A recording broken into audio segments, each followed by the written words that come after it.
उनमें जरूर है जिसकी वजह से हम लोग आज यहाँ पर याद कर रहे हैं।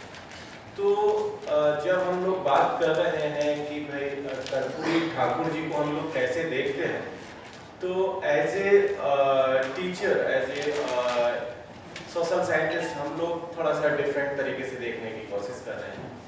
हम लोग उनको देखते हैं कि उन्होंने किस तरीके से भविष्य को देखा है और वो वर्तमान में किस तरीके से रिफ्लेक्ट हो रहा है। तो उनका एक कोटेशन है, मैं उस कोटेशन से बात शुरू करता हूँ अपनी। उन्होंने कहा था कि जब वो पार्लियामेंट पहुंचे थे तब की बात, उन्होंने कहा था कि संसद के विशेषाधिकार कायम रहे, संसद के पास जो राइट्स हैं वो भी कंटिन्यू रहे, वो बढ़ते भी रहे, लेकिन खास तौर पर ये ध्यान रखा जाए कि जो जनता है, जो आम लोग हैं, उनके अधिकारों का संसद जो है किसी तरीके से उनका हनन ना करे। और आज ये बात सच साबित होती हुई दिख रही है हम लोगों को, जब देख रहे हैं कि संसद में जो लोग आज बैठे हुए हैं मेजोरिटी लेकर के, वो किस तरीके से अत्याचार कर रहे हैं, किस तरीके से जो है आम जनता के ऊपर जो है क्रैकडाउन चल रहा है। एनआरसी का मसला देख लीजिए, एनपीआर का मसला लीजिए, चाहे किसी भी मसले पर देख लीजिए। तो ये चीज हम लोगों को बहुत पहले देखने को मिल गई थी। दूसरी चीज जिसके बारे में हम लोग कर्पूरी ठाकुर साहब को याद कर रहे हैं, जिसके खास तौर पे जब 2 टर्म का उनका टेन्योर रहा है एज ए चीफ मिनिस्टर, तो पहले टर्म में उन्होंने कुछ खास काम किए थे, जिसमें एक चीज जो कि हम बहुत बाद में देखते हैं वो ये है कि उन्होंने एजुकेशन को, स्पेशली 8वीं तक की जो एजुकेशन थी उसको फ्री कर दिया गया था। ये 1971 की हम लोग बात कर रहे हैं। उसी समय पर उर्दू को उन्होंने राजभाषा का भी दर्जा दिलाया था और अंग्रेजी की जो अनिवार्यता होती थी उसको भी उसी समय पर हटवाया। 1977-78 का जब सेकेंड टेन्योर देखते हैं, उसमें कुछ खास चीज देखने को मिली थी और वो थी आपकी पिछड़ा वर्ग के लिए रिजर्वेशन।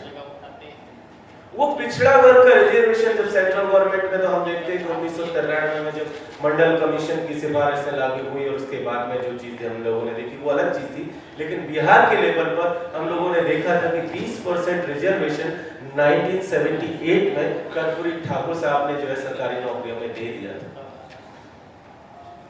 और एक खास बात जिसका आज की तारीख में कहीं जिक्र नहीं हो रहा है और कहा जा रहा है कि आज की तारीख में जो सरकार में जो लोग बैठे हैं उन्होंने कुछ गरीब सवर्णों को जो है 10% आरक्षण दिया है।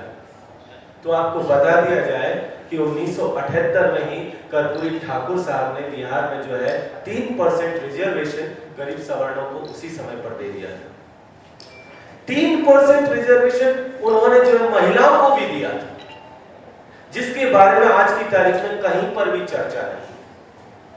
तो कुछ ऐसी चीजें हैं जिन्हें याद करना हमारे लिए बेहद जरूरी है। और उसी समय की कुछ बातें जो उन्होंने पार्लियामेंट के भीतर और एज चीफ मिनिस्टर के बतौर उन्होंने कही थी, उसमें एक बात और कही थी। एक बात उन्होंने कही थी कि ये 1977 और 78 और उसी दशक की हम लोग बात कर रहे हैं, जब उन्होंने कहा था कि सरकार जो है, जो सेंट्रल गवर्नमेंट में जो लोग बैठे हैं, वो लोग कुछ चंद पूंजीपति घरानों के लिए काम कर रहे हैं, वो जनहित में काम नहीं कर रहे हैं। और ये जनहित का जो विचार है उसी समाजवादी परंपरा से आता है। और जब ये बात होनी शुरू होती है तो उन्होंने कुछ आंकड़े पेश किए थे और उन्होंने कहा था कि इस मुल्क में जो आपका एक बड़ा तबका है वो 3 आने से कम में अपना जीवन जी रहा है। और उसी समय पर जब इंदिरा गांधी ने विधायकों के, सांसदों की पेंशन बढ़ाने का फैसला लिया था, तब उन्होंने कहा था कि साहब अगर किसी को पेंशन देनी है तो इस मुल्क के गरीबों को दीजिए, पिछड़ों को दीजिए, जिनकी आमदनी 3 रुपए के आसपास, 3 आने के आसपास। और उस समय पर उन्होंने 50 रुपए की पेंशन, गरीबों के लिए पेंशन का प्रपोजल उस समय उन्होंने दिया था।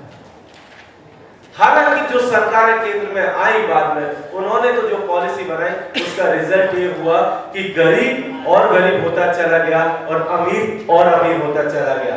और 2014 के बाद जो सरकार आई है उसने तो इस तरीके से पॉलिसी बनाई है कि आपका 1% जो अमीर लोग हैं उनके पास पूरे मुल्क की 73% संपत्ति है।